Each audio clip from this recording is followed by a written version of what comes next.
The Little Frog in the Yellow Raincoat and the Spirit Lao-Lun.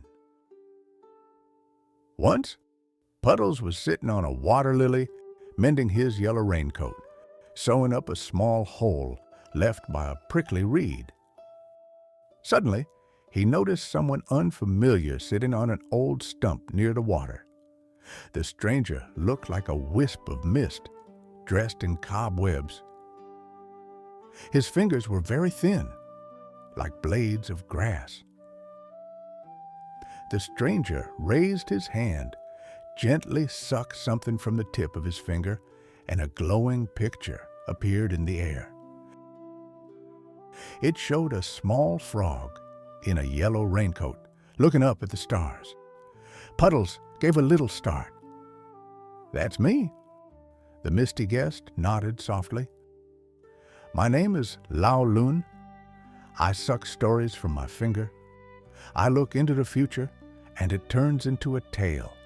I have just taken one about you." "Really?" whispered Puddles. "Can you make one about mosquitoes? They fly around here squeaking. Is there a story about them?" Lao-Lun smiled. He drew a new thread of light from another finger, gently blew on it, and began to speak. "You will have, Puddles, a meeting with a mosquito choir. They are so tiny you cannot see them, only hear them. Zing, zing. They will sing about the moon path. And when it appears, do not be afraid.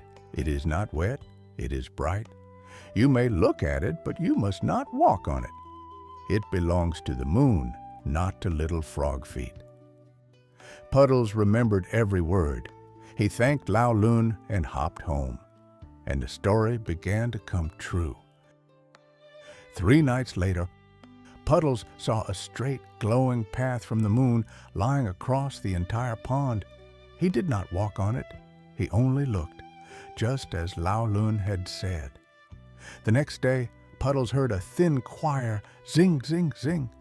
He froze. Above the water, a cloud of mosquitoes was dancing, their wings glittering in the last rays of the sun. They were singing. So it was true. There really was a mosquito choir. Puddles was delighted and wanted to find Lao-Lun again to tell him how everything had come true.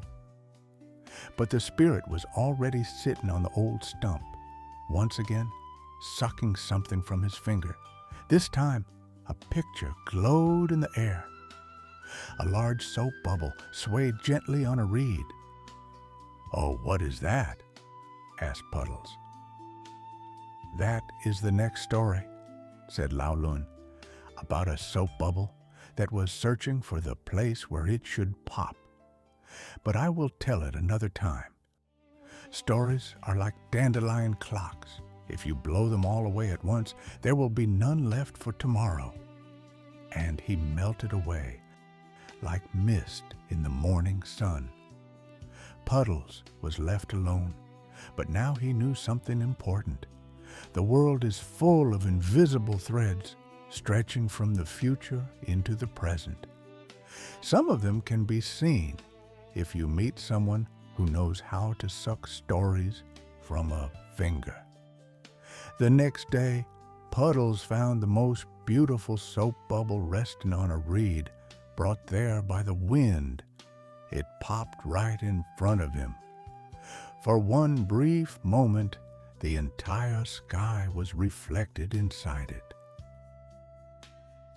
Puddles smiled. He was waiting for new stories and for new coincidences.